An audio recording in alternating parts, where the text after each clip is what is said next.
So, hello everybody. Welcome back to our YouTube channel, The Creative Minds Academy. Last video के अंदर हम लोगों ने क्लास 11th का जो सिलेबस स्टार्ट किया था वो सेल चैप्टर से स्टार्ट किया था। ठीक है, सेल चैप्टर से हम लोगों ने स्टार्ट किया था और सेल के बारे में कुछ बेसिक चीजें जिनमें से मैक्सिमम चीजें आप लोगों ने छोटी क्लासेस के अंदर पढ़ी होती हैं उन्हीं को ही हमने थोड़ा सा ब्रॉड करके पढ़ा था। एंड हम लोगों ने बेसिकली सेल के बारे में डिस्कस किया था, सेल होता क्या है। ठीक है, सेल की डेफिनेशन के बारे में पढ़ा था, कितने टाइप के सेल होते हैं, दोनों टाइप के सेल्स के यानी यूनिसेल्यूलर और मल्टी सेल्यूलर सेल्स के टाइप्स के एग्जांपल्स हम लोगों ने पढ़े थे। इसके अलावा हम लोगों ने पढ़ा था कि किस तरीके से जो यूनिसेल्यूलर सेल होता है ना, या जो यूनिसेल्यूलर ऑर्गेनिज्म जो होता है वो किस तरीके से एक सेल से अपनी पूरी लाइफ साइकिल को कंप्लीट करता है। एंड हम लोगों ने ये भी जाना था कि जो मल्टी सेल्यूलर ऑर्गेनिजम्स बनते हैं, जो मल्टी सेल्यूलर ऑर्गेनिजम्स बनते हैं उनका भी जो ओरिजिन होता है वो सिंगल सेल से ही होता है। ठीक है, ये सारी बात हम लोगों ने की थी। इसके बाद हम लोगों ने पढ़ा था, इसके बाद हम लोगों ने सेल की डिस्कवरी के बारे में पढ़ा था। फर्स्ट डेड सेल किसने डिस्कवर किया था, हमने वो पढ़ा था। फर्स्ट लिविंग सेल किसने डिस्कवर किया था, हमने वो पढ़ा था।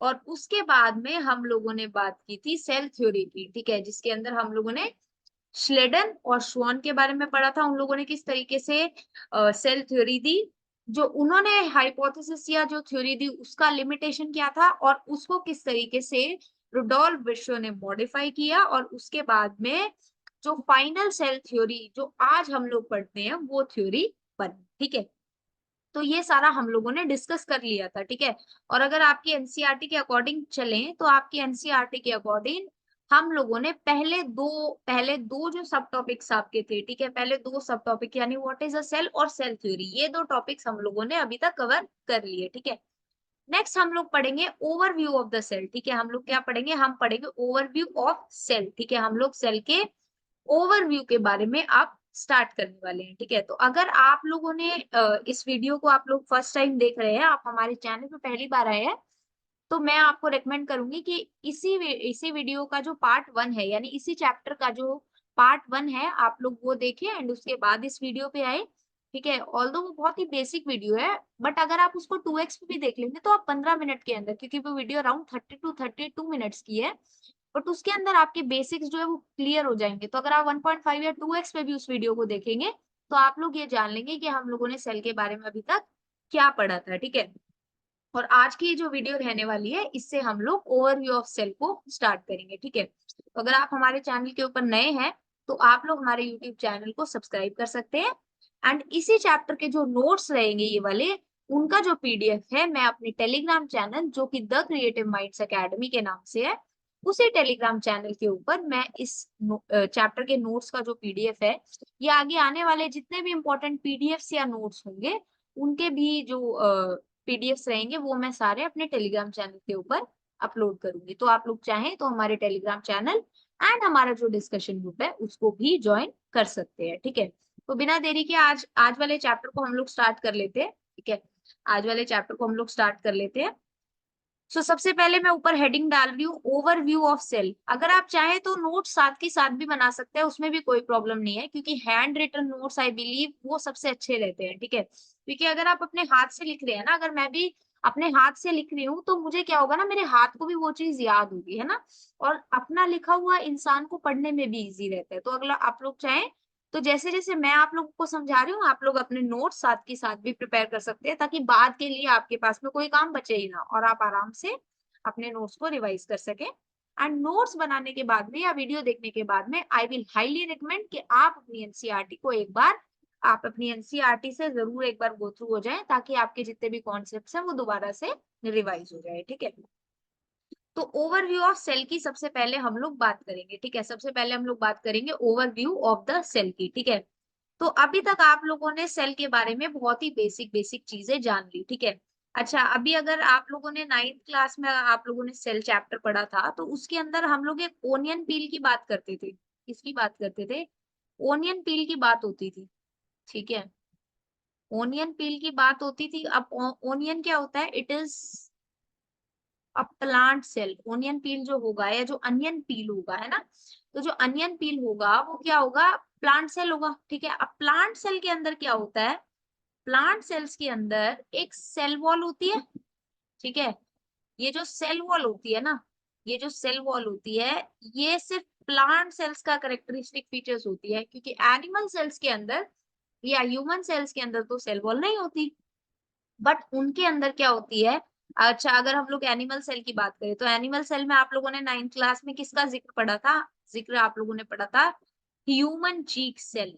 ह्यूमन चीक सेल का आप लोगों ने उसके अंदर क्या था, 9th क्लास की बुक के अंदर डिस्कशन किया होता है। तो एनिमल सेल्स के अंदर क्या होता है, सेल मेम्ब्रेन प्रेजेंट होती है। जो आउटर मोस्ट लेयर होती है ना सेल की, वो सेल मेम्ब्रेन होती है। जबकि प्लांट सेल्स के अंदर क्या होता है, पहले सेल वॉल होती है और सेल वॉल के बाद में क्या होता है, सेल वॉल के बाद में सेल मेम्ब्रेन आती है। बट अगर मैं एनिमल सेल्स की बात करूं तो एनिमल सेल्स के अंदर there is no cell wall, ठीक है। एनिमल सेल्स के अंदर कोई भी सेल वॉल जो है वो प्रेजेंट नहीं होती, ठीक है। इतनी बात हम लोगों ने ऑलरेडी, हम लोगों को पता है और इसी बात को हम लोगों ने पढ़ लिया, ठीक है। अब क्या होता है, जो आपकी सेल मेम्ब्रेन होती है, ठीक है, जो आपकी सेल मेम्ब्रेन होती है, इसके अंदर एक dense membrane bound organelle present होती है, ठीक है। एक dense membrane bounded organelle present होती है, ठीक है। उस ऑर्गेनेल का नाम क्या होता है? उस ऑर्गेनेल का नाम होता है न्यूक्लियस, ठीक है। उसका नाम क्या होता है? उसका नाम होता है न्यूक्लियस। तो आपके जो सेल मेम्ब्रेन होता है, जो आपका सेल मेम्ब्रेन होता है, उसके अंदर जो डेंस मेम्ब्रेन बाउंड स्ट्रक्चर या ऑर्गेनिल प्रेजेंट होती है, उसका नाम होता है न्यूक्लियस, ठीक है। अब जो न्यूक्लियस होता है, ठीक है, ये जो न्यूक्लियस होता है, इसके अंदर क्या प्रेजेंट होते हैं? इसके अंदर प्रेजेंट होते हैं क्रोमोसोम्स। न्यूक्लियस के अंदर क्या प्रेजेंट होते हैं? न्यूक्लियस के अंदर प्रेजेंट होते हैं क्रोमोसोम्स। और क्रोमोसोम्स के अंदर क्या प्रेजेंट होता है? क्रोमोसोम्स के अंदर प्रेजेंट होता है जेनेटिक मटीरियल। क्या प्रेजेंट होता है? क्रोमोसोम्स के अंदर प्रेजेंट होता है genetic material which is DNA. DNA क्या होता है? डीऑक्सी राइबो न्यूक्लिक एसिड, ठीक है। जेनेटिक मटीरियल क्या होता है? डीऑक्सी राइबो न्यूक्लिक एसिड या फिर डीएनए। इसकी फुल फॉर्म में लिख देती हूँ यहाँ पर, डीऑक्सी राइबो न्यूक्लिक एसिड, ठीक है। ये जो आपका जेनेटिक मटेरियल है, यानी कि ये न्यूक्लियस के अंदर प्रेजेंट है और न्यूक्लियस में भी क्रोमोसोम्स के अंदर ये प्रेजेंट है, ठीक है। इतनी बात आप लोगों को समझ में आई। अब अगर बात की जाए कि जो सेल्स होते हैं वो दो टाइप के होंगे, है ना। ऑर्गेनिजम्स की हमने बात की थी, यूनिसेल्युलर और मल्टीसेल्युलर। ऐसे ही क्या होता है, जो सेल्स होते हैं वो दो टाइप के होते हैं। इतनी बात हम लोगों को समझ में आ गई। अच्छा, कुछ कुछ ऑर्गेनिजम्स के अंदर जो जेनेटिक मटेरियल होता है वो आरएनए भी होता है, ठीक है। तो वो क्या, बहुत ही प्रिमिटिव ऑर्गेनिजम्स के अंदर जनरली आरएनए प्रेजेंट होता है। तो आरएनए की फुल फॉर्म क्या होती है? आरएनए की फुल फॉर्म होती है राइबो न्यूक्लिक एसिड, ठीक है। बट मैक्सिमम ऑर्गेनिजम्स के अंदर जो जेनेटिक मटेरियल होता है that is deoxy ribonucleic acid, ठीक है। Deoxy ribonucleic acid maximum organisms के अंदर जेनेटिक मटेरियल की तरह एक्ट करता है, ठीक है। उसी के अंदर जो है सारी इंफॉर्मेशन होती है हेरिडिटी के लिए, ठीक है। आपके जो डीएनए होता है, डीएनए के अंदर ही हेरिडिटी से रिलेटेड सभी इंफॉर्मेशन जो होती है वो प्रेजेंट होती है, ठीक है। अच्छा, अब अगर बात की जाए सेल्स के टाइप्स की, है ना, सेल के अगर मैं टाइप्स की बात करूं तो जो सेल होते हैं वो ब्रॉडली दो टाइप के होते हैं। ये ऑर्गेनिजम्स भी जो होंगे, अब ऑब्वियसली ना, जिनके अंदर जिस टाइप के सेल प्रेजेंट होंगे वो उसी टाइप के ऑर्गेनिजम्स होंगे। तो एक होते हैं प्रोकैरियोट्स और एक होते हैं यूकैरियोट्स, ठीक है। तो सेल्स जो होंगे वो कितने टाइप के होंगे? दो टाइप के सेल्स होंगे, या तो होंगे आपके प्रोकैरियोटिक सेल्स या होंगे आपके यूकैरियोटिक सेल्स, ठीक है। अब क्या होगा, जिन सेल्स के अंदर, जिन सेल्स के अंदर which have membrane bound organelles, ठीक है, यानी कि जिन सेल्स के अंदर मेम्ब्रेन बाउंड ऑर्गेनिल्स प्रेजेंट होंगी उनको हम लोग बोलेंगे यूकैरियोटिक सेल्स, ठीक है। उनको हम लोग क्या बोलेंगे? यूकैरियोटिक सेल्स, ठीक है। यानी कि जिन ऑर्गेनिजम्स के अंदर मेम्ब्रेन बाउंड ऑर्गेनिल्स प्रेजेंट होंगी या मेम्ब्रेन बाउंड न्यूक्लियस प्रेजेंट होगा, ठीक है, मेम्ब्रेन बाउंड न्यूक्लियस प्रेजेंट होगा। बाकी भी जो ऑर्गेनिल्स होती है जनरली मेम्ब्रेन बाउंड होती है, बट अगर मैं यहाँ पर इसको मोर प्रिसाइजली अगर मैं बोलूं तो हम लोग बोल सकते हैं कि जहां पर मेम्ब्रेन बाउंड न्यूक्लियस प्रेजेंट होगा तो उसको हम लोग बोलेंगे यूकैरियोटिक ऑर्गेनिजम्स। और जहां पर there is no membrane bound organelles, है ना, which do not contain membrane bound nucleus, ठीक है, यानी कि जहां पर मेम्ब्रेन बाउंड न्यूक्लियस प्रेजेंट नहीं होगा तो उन सेल्स को हम लोग बोलेंगे प्रोकैरियोटिक सेल्स, ठीक है। और ऑब्वियसली जिन ऑर्गेनिजम्स के अंदर प्रोकैरियोटिक सेल्स प्रेजेंट होंगे उनको बोलेंगे प्रोकैरियोटिक ऑर्गेनिजम्स, और जिनके अंदर यूकैरियोटिक सेल्स प्रेजेंट होंगे यानी मेम्ब्रेन बाउंड न्यूक्लियस वाले सेल्स प्रेजेंट होंगे उन ऑर्गेनिजम्स को हम लोग बोलेंगे यूकैरियोटिक ऑर्गेनिजम्स, ठीक है। तो यानी कि जहां पर भी मेम्ब्रेन बाउंड न्यूक्लियस प्रेजेंट होगा वो क्या हो जाएंगे यूकैरियोट्स, और जहां पर भी क्या होगा मेम्ब्रेन बाउंड न्यूक्लियस नहीं प्रेजेंट होगा वहां पर क्या हो जाएगा उनको हम लोग बोल देंगे प्रोकैरियोट्स, ठीक है। इतनी बात समझ में आई। अब क्या होता है जो प्रोकैरियोट्स और यूकैरियोट्स होते हैं, ठीक है, जो यूकैरियोट्स और प्रोकैरियोट्स होते हैं दोनों के अंदर ही एक चीज सिमिलर होती है, ठीक है। एक चीज सिमिलर क्या होती है, एक सेमी फ्लूइड मैट्रिक्स प्रेजेंट होता है, ठीक है, सेमी फ्लूइड मैट्रिक्स प्रेजेंट होता है, ठीक है। एक सेमी फ्लूइड मैट्रिक्स जो है वो प्रोकैरियोट्स और यूकैरियोट्स दोनों ही टाइप के सेल्स के अंदर प्रेजेंट होगा, ठीक है, जिसका नाम क्या दिया जाता है, जिसका नाम दिया जाता है साइटोप्लाज्म, ठीक है, जिसका नाम क्या दिया जाता है साइटोप्लाज्म। एंड इट इज, मैं लिख देती हूँ, it is present in both prokaryotes, अच्छा मैं प्रोकैरियोट्स को पी के एंड यूकैरियोट्स को ई के, ठीक है। तो both prokaryotes and eukaryotes cells के अंदर या फिर ऑर्गेनिजम्स के अंदर, ऑब्वियसली सेल्स के अंदर क्या होगा सेमी फ्लूइड मैट्रिक्स जो है वो दोनों ही टाइप्स के सेल्स के अंदर जो है वो प्रेजेंट होगा, ठीक है। तो जो ये साइटोप्लाज्म होता है ना, जो साइटोप्लाज्म होता है वो क्या होगा ऑलमोस्ट सारी जगह जो होती है ना it occupies the volume of cell, ठीक है, it occupies the volume of cell. जो मैक्सिमम वॉल्यूम अगर मैं बोलूं जो ऑक्यूपाई करके रखता है वो सेल की कौन करके रखता है साइटोप्लाज्म, ठीक है। जैसे अगर मैं यहाँ पर जो है एक सुंदर सा एक सेल मैं बनाऊं अपनी तरफ से, मैं सुंदर ही बनाऊंगी, है ना। चलो इससे बना के देखते हैं, इससे तो नहीं दिख रहा है, जस्ट अ मिनट, इसी से ही बनाते हैं अभी। चलो इससे बना लेते हैं, हम लोग एक सेल बना लेते हैं यहाँ पर पिंक कलर से। मान लो ये कोई सेल है, सेल के अंदर अब क्या है यहाँ पर सेंटर में क्या प्रेजेंट है, यहाँ पर सेंटर में प्रेजेंट है न्यूक्लियस, ठीक है, सेंटर में क्या प्रेजेंट है, ये हो गया आपका न्यूक्लियस, ठीक है। और न्यूक्लियस के अंदर ही क्या है क्रोमोसोम्स है, और क्रोमोसोम्स के अंदर ही क्या प्रेजेंट है यहाँ पर डीएनए प्रेजेंट है, ठीक है। न्यूक्लियस के अंदर क्रोमोसोम्स है, क्रोमोसोम्स के अंदर डीएनए प्रेजेंट है, ठीक है। अब ये क्या है, मान लो ये मैंने बना दी इसकी सेल मेम्ब्रेन, ठीक है। तो ये जो बाकी का वॉल्यूम होता है, ये जो बाकी का वॉल्यूम होता है, जो बाकी का वॉल्यूम होगा इसके अंदर क्या होगा, इसको थोड़ा शेड कर देते हैं। चलो इसको मान लो मैंने इसको थोड़ा ऐसे शेड कर दिया, है ना। तो ये जो यहाँ पर प्रेजेंट होगा, यहाँ पर क्या होता है, ये क्या होता है, दिस इज योर साइटोप्लाज्म, ठीक है। इसको क्या बोलेंगे, इसको हम लोग बोलेंगे, अरे यार, इसको हम लोग बोलेंगे साइटोप्लाज्म, ठीक है। और इसी के अंदर क्या होता है मैक्सिमम ऑर्गेनिल्स जो होती हैं वो यहीं पर, ये सेमी फ्लूइड मैट्रिक्स होता है, यानी कि थोड़ा फ्लूइड सा मैट्रिक्स एक प्रेजेंट होता है, और इसी के अंदर बाकी की जो ऑर्गेनिल्स होती है वो सस्पेंडेड होती है, ठीक है। जो मैक्सिमम ऑर्गेनिल्स होती है सेल ऑर्गेनिल्स वो साइटोप्लाज्म के अंदर ही सस्पेंडेड होती है, ऐसा भी बोला जाता है कि वो यहीं पर तैरती होती है, साइटोप्लाज्म के अंदर ही तैरती होती है, ठीक है। तो ये हम लोगों ने बात कर ली एक बेसिक से सेल की, ठीक है। और मैं इसको एक यहाँ पर क्या कंसीडर कर रही हूँ, मैं यहाँ पर एक इसको यूकैरियोटिक सॉरी मैं इसको यहाँ पर एक एनिमल सेल कंसीडर कर रही हूँ, इसीलिए मैंने यहाँ पर सेल मेम्ब्रेन दिखाई, सेल वॉल नहीं दिखाई। एंड मैं इसको एक यूकैरियोटिक सेल भी कंसीडर कर रही हूँ क्योंकि यहाँ पर मैंने जो आपका न्यूक्लियस दिखाया है वो एक मेम्ब्रेन माउंट न्यूक्लियस दिखाया है, ठीक है। तो जो न्यूक्लियस मैंने दिखाया है वो एक मेम्ब्रेन माउंट न्यूक्लियस दिखाया है, तो एक यूकैरियोटिक एनिमल सेल मैंने यहाँ पर बनाया, ठीक है। तो आई होप इतनी बात आप लोगों को समझ में आई कि दोनों चीजें दोनों टाइप के सेल्स के अंदर साइटोप्लाज्म जो होता है, एक सेमी फ्लूइड मैट्रिक्स जो होता है वो क्या होता है, प्रेजेंट होता है, ठीक है।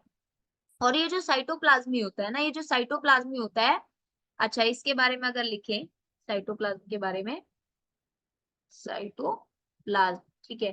तो साइटोप्लाज्म क्या होगा, it is the semi fluid matrix, ठीक है, semi fluid matrix present inside the cell, ठीक है। सेल के अंदर जो है, जो it occupies volume of the cell, ठीक है, सेल का एक अच्छा खासा वॉल्यूम जो है साइटोप्लाज्म ऑक्यूपाई कर रहा होता है। And the cytoplasm is the main arena for cellular activities, ठीक है। ये क्या होता है, it is the main arena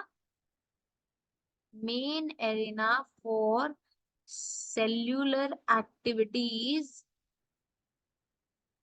in both plant and animal cell, यानी कि प्लांट और एनिमल दोनों ही टाइप के सेल्स के अंदर जितनी भी सेल्यूलर एक्टिविटीज हो रही होती है वो मेनली साइटोप्लाज्म वाले रीजन के अंदर, इस सेमी फ्लूइड मैट्रिक्स के अंदर मैक्सिमम सेल्यूलर एक्टिविटीज जो है वो हैपन हो रही होती है, ठीक है। सो आई होप इतनी बात आप लोगों को समझ में आई। अब क्या होता है, इसी साइटोप्लाज्म के अंदर जो है काफी सारी केमिकल रिएक्शंस भी चलती रहती है, ठीक है। वेरियस केमिकल रिएक्शंस, मेरी राइटिंग थोड़ी बीच बीच में गंदी हो जाती है तो वो आप लोगों को थोड़ा एडजस्ट करना पड़ेगा, बट मैं साथ में बोलती भी रहती हूँ। वेरियस केमिकल रिएक्शंस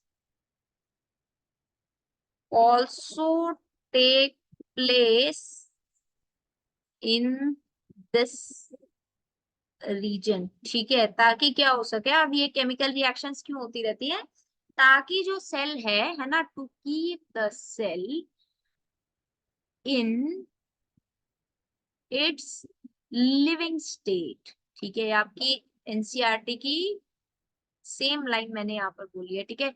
यानी कि जो सेल है ताकि वो लिविंग रह सके, है ना, लिविंग स्टेट में रह सके, इसलिए यहाँ पर डिफरेंट टाइप की केमिकल रिएक्शंस भी कंटिन्यूअसली अकर होती रहती हैं, ठीक है।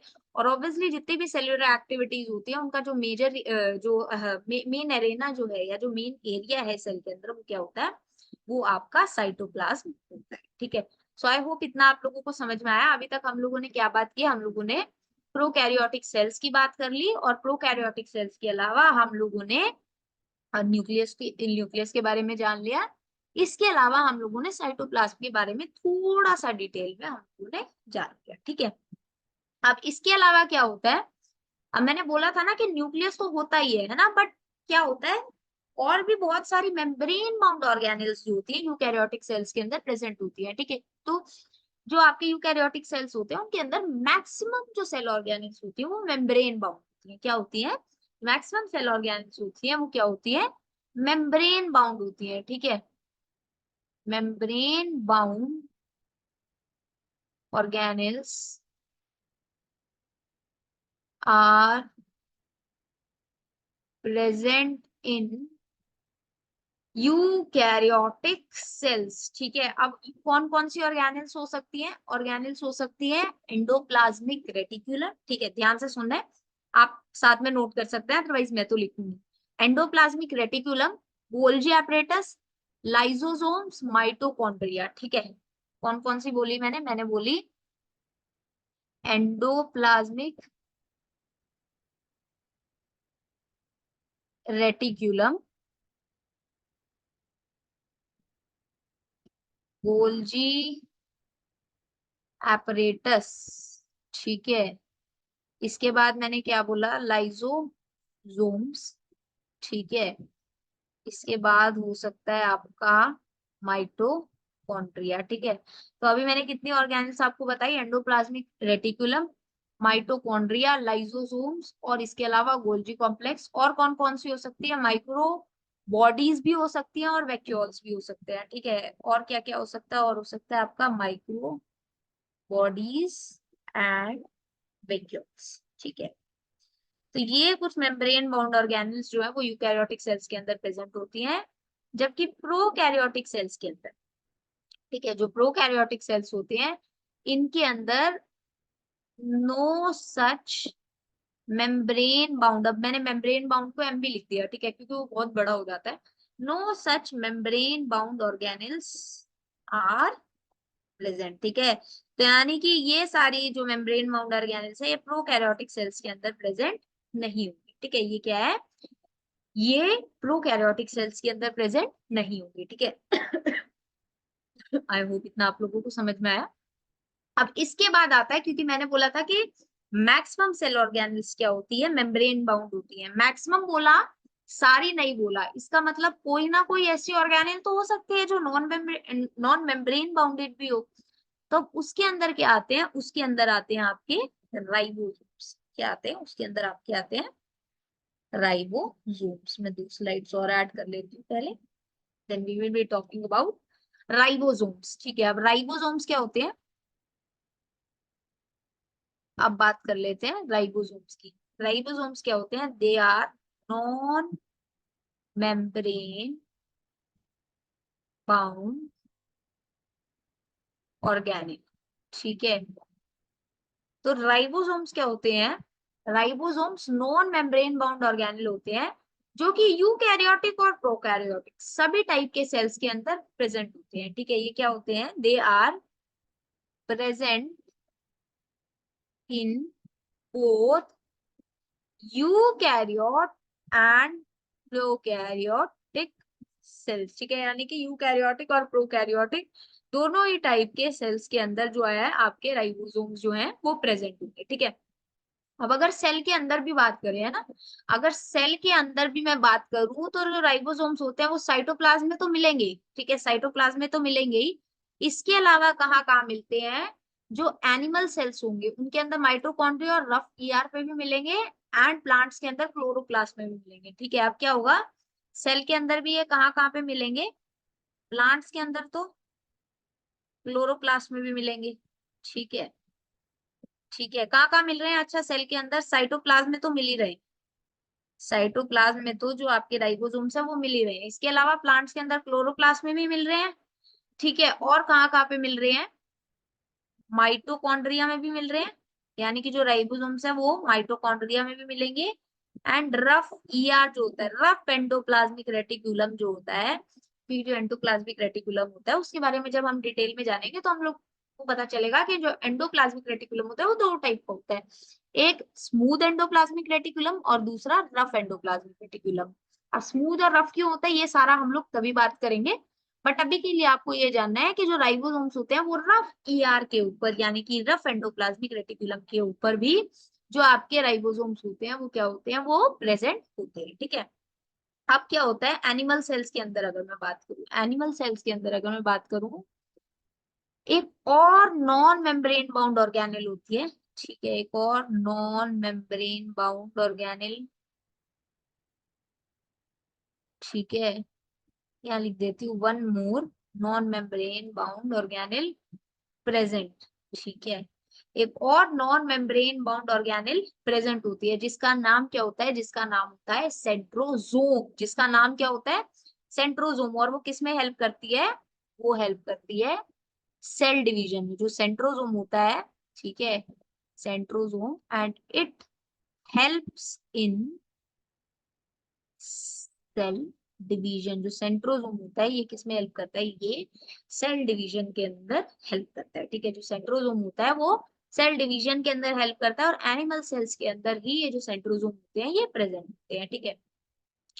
अब अगर सेल के साइज या शेप की बात अगर मैं करूँ, ठीक है, तो जो साइज होगा इनका, है ना, जो अगर सेल के, अगर मैं सेल जो है ना, सेल किस किस में वेरी करेंगे, साइज में वेरी करेंगे, शेप में भी वेरी करेंगे, फंक्शन में भी वेरी करेंगे, है ना।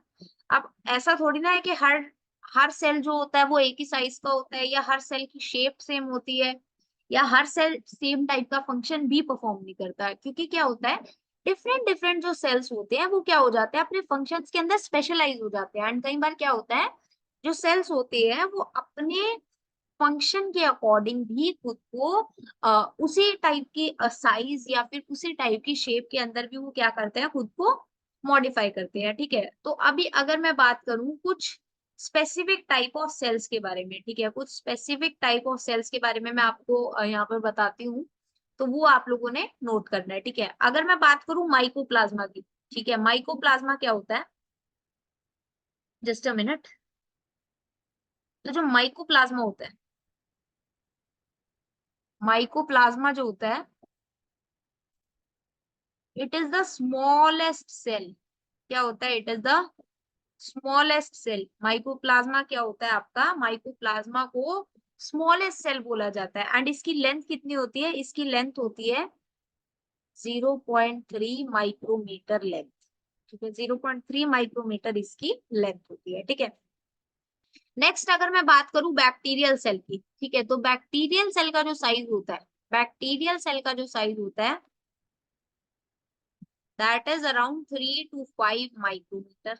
ठीक है, बैक्टीरियल सेल का जो साइज होगा वो अराउंड 10 टाइम्स हो गया ना, माइक्रोप्लाज्मा जो था वो 0.3 माइक्रोमीटर था, बैक्टीरियल सेल जो है वो अराउंड 3 to 5 माइक्रोमीटर है। एंड अगर मैं बात करूं ह्यूमन आरबीसी की, ह्यूमन आरबीसी की अगर मैं बात करूं, ह्यूमन आरबीसी की अगर मैं बात करूं, तो ह्यूमन आरबीसी का जो अगर मैं डायामीटर की बात करूं, ह्यूमन आरबीसी के अगर डायामीटर की बात करूं, so that is around 7 micrometre. ठीक है, ये क्या होता है इसका, ये इसका डायामीटर होता है, क्योंकि जो ह्यूमन आरबीसी होते हैं वो थोड़ा कनकेव शेप के होते हैं ना, राउंड एंड कनकेव उनको माना जाता है। ठीक है, तो उनकी जो शेप होती है वो थोड़ा गोलाई में क्योंकि होती है, तो इसलिए उसका डायमीटर हम लोग कंसीडर करेंगे, लेंथ कंसीडर नहीं करते। ठीक है, अब इसके अलावा अगर मैं बात करूं, तो जो लार्जेस्ट आइसोलेटेड सिंगल सेल है, ठीक है, जो लार्जेस्ट आइसोलेटेड सिंगल सेल है वो किसका है, ऑस्ट्रिच का। ठीक है, जो लार्जेस्ट आइसोलेटेड सिंगल सेल है, ठीक है, जो लार्जेस्ट आइसोलेटेड सिंगल सेल है वो क्या है, ऑस्ट्रिच का एग।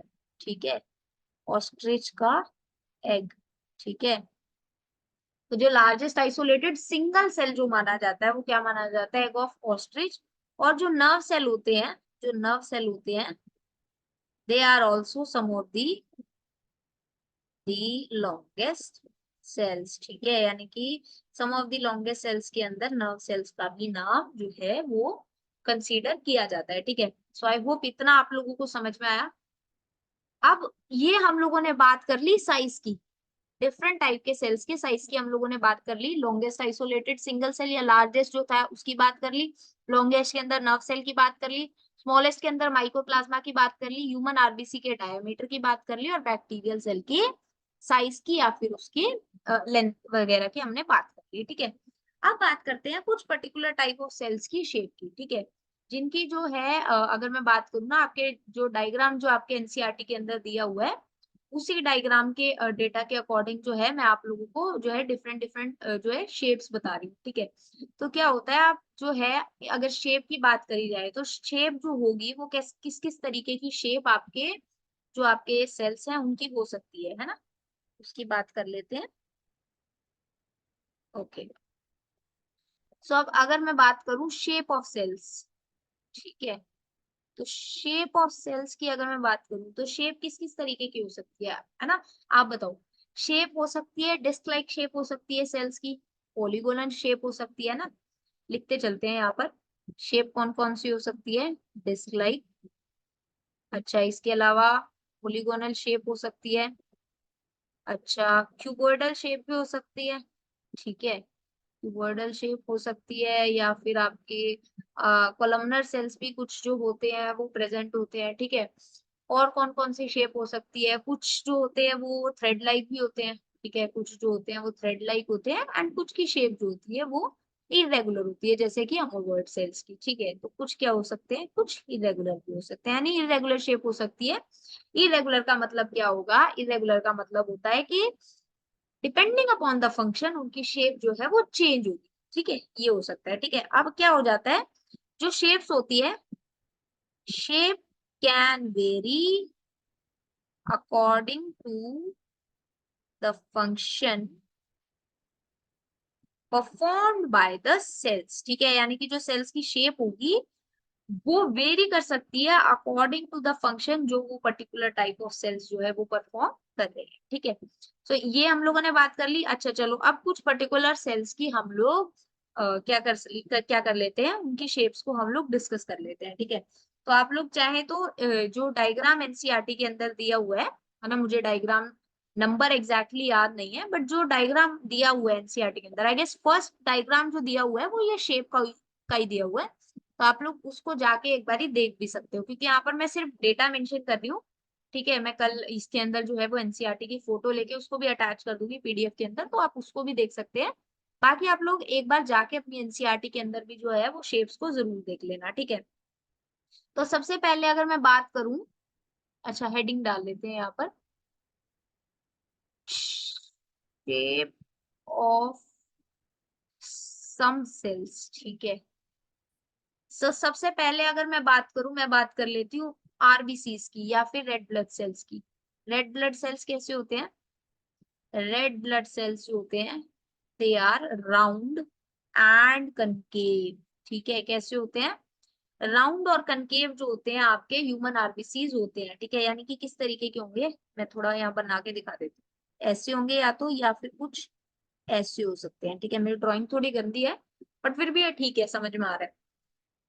तो राउंड और कनकेव जो होंगे वो आपके आरबीसीज हो सकते हैं, ठीक है। तो आरबीसीज कैसे होंगे? Round and concave. ये आपसे पूछ सकते हैं नीट के अंदर, या फिर आपके सीयूईटी के अंदर तो खैर 11th का सिलेबस नहीं आता, तो नीट पॉइंट ऑफ व्यू से इनकी शेप्स जो है वो काफी इंपॉर्टेंट है, ठीक है।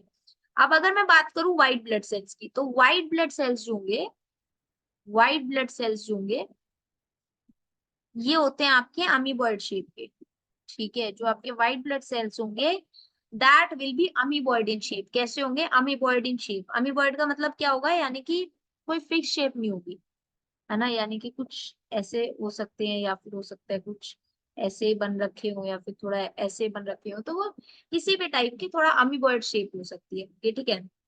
इसके बाद आते हैं आपके कोलमनर एपिथेलियल सेल्स, ठीक है। नेक्स्ट जो आपके एनसीईआरटी के अंदर दिए हुए that is columnar epithelial cells, ठीक है। मैं आपकी एनसीईआरटी को ही अच्छे तरीके से कवर करूंगी, हो सकता है कुछ कुछ पॉइंट्स में एक्स्ट्रा भी बताऊं, बट हम लोगों का जो मेन फोकस रहेगा वो एनसीईआरटी के ऊपर रहेगा, क्योंकि बायोलॉजी के लिए एनसीईआरटी से अच्छी बुक ना पहले थी और ना आगे कभी होगी, ठीक है। ये बात आप लोगों को हमेशा याद रखनी, चाहे फिर वो कॉम्पिटेटिव एग्जाम्स के लिए, चाहे आपके सीबीएसई बोर्ड्स के लिए, ठीक है। तो अगर मैं कोलमनर एपिथेलियल सेल्स की बात करूं, तो कोलमनर एपिथेलियल सेल्स जो होते हैं that are long and narrow, ठीक है। जो आपके कोलमनर एपिथेलियल सेल्स होते हैं वो क्या होते हैं?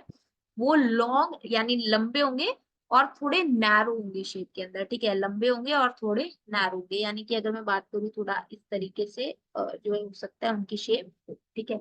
ये आपके जो हो गए, ये हो गए आपके कोलमनर एपिथेलियल सेल्स, ठीक है। अब अगर मैं बात करूं तो नेक्स्ट हम लोग बात करें अगर ट्रैकिड्स की, ट्रैकिड्स की अगर मैं बात करूं तो जो आपके ट्रैकिड्स होते हैं, ट्रैकिड्स किसके अंदर प्रेजेंट होते हैं?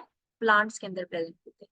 तो जो ट्रैकिड्स होते हैं ये क्या होते हैं? They are elongated in shape. Elongated का मतलब क्या होगा? लंबाई में होंगे, ठीक है। जो आपके ट्रैकिड्स होते हैं वो क्या होते हैं? लंबाई में प्रेजेंट होते हैं, यानी थोड़ा इस तरीके से अगर मैं बना दूं तो ये थोड़ा हो गया कि ये आपके ट्रैकिड्स बन गए, क्योंकि इनमें डबल मेम्ब्रेन होगी ना। इसको थोड़ा सा मैं इसकी डबल मेम्ब्रेन बनाती और इसके अंदर क्या होगी, डिफरेंट ऐसे करके इसका थोड़ा स्ट्रक्चर होगा, ठीक है।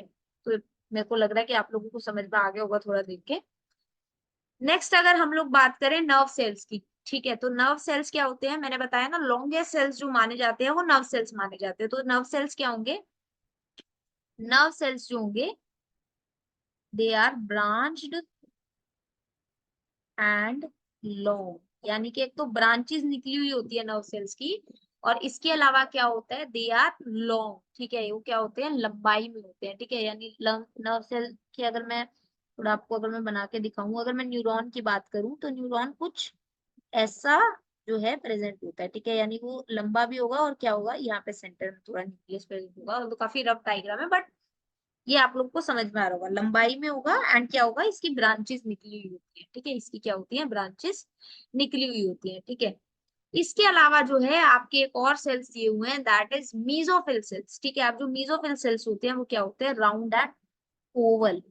मीजोफिल सेल्स जो होते हैं they are round and oval. ठीक है, यानी कि राउंड होंगे और थोड़ा ओवल शेप जो होती है, जो ओवल शेप होती है ना, वैसी सी शेप इनकी प्रेजेंट होती है। यानी अगर मैं बना के दिखाऊं, थोड़ा हो सकता है, जस्ट अ मिनट, हो सकता है कुछ, सॉरी, हो सकता है थोड़ी इस तरीके की जो है उनकी शेप्स जो है वो प्रेजेंट हो, यानी थोड़ा ओवल सी शेप जो है उनकी प्रेजेंट होगी। एंड अंदर ये थोड़ा इस तरीके से आपके बोल सकते हैं कि जो आपके मीजोफिल सेल्स है वो इस तरीके से जो है ब्रांच जो है एक सेल के साथ में एक सेल कनेक्टेड होगा। ठीक है, तो ये कुछ जो है आपके मीजोफिल सेल्स कुछ इस तरीके से दिख रहे होते हैं। ठीक है, तो आज हम लोगों ने ओवरव्यू ऑफ सेल को काफी डिटेल में कवर किया। ठीक है, इस लेक्चर के अंदर हम लोगों ने काफी डिटेल में जो है सेल के ओवरव्यू को, सेल की साइज और सेल के शेप्स को हम लोगों ने डिटेल में डिस्कस करा। यूकैरियोटिक सेल्स और प्रोकैरियोटिक सेल्स के बारे में कुछ बेसिक बातें जानी। ठीक है, राइबोसोम्स और सेंट्रोसोम्स को भी पढ़ा, जो कि नॉन मेम्ब्रेन बाउंड ऑर्गेनेल्स होती हैं, but then also they are present in eukaryotic organisms. ठीक है, हम लोगों ने थोड़ा सा साइटोप्लाज्म के बारे में जान लिया। नेक्स्ट वीडियो के अंदर हम लोग प्रोकैरियोटिक सेल्स को स्टार्ट करेंगे एंड हम लोग प्रोकैरियोटिक सेल्स को ही उसके बाद कंटिन्यू करेंगे, प्रोकैरियोटिक सेल्स के बारे में डिटेल में पढ़ के। Then we will be moving on to eukaryotic cells. उसके बाद में हम लोग जो पढ़ेंगे वो हम लोग यूकैरियोटिक सेल्स, और आने वाले वीडियोस के अंदर ही हम लोग डिफरेंट डिफरेंट सेल ऑर्गेनेल्स को डिटेल में इसी लेक्चर सीरीज के अंदर डिस्कस करेंगे। ठीक है, सो आई होप इस वीडियो के अंदर जो भी मैंने पढ़ाया वो आप लोगों को समझ में आया होगा। जो भी आप लोगों के डाउट्स हो, आप लोग कमेंट सेक्शन के अंदर वो डाउट्स को पोस्ट कर सकते हैं, या फिर जो डिस्कशन ग्रुप हमारा टेलीग्राम के ऊपर बना हुआ है उसके अंदर भी आप अपने डाउट्स को पोस्ट कर सकते हैं। ठीक है, ताकि मैं उन डाउट्स को आंसर कर सकूं। ठीक है, इसके अलावा और भी अगर आप लोगों के कोई डाउट्स हो, then you can post it in the comment section.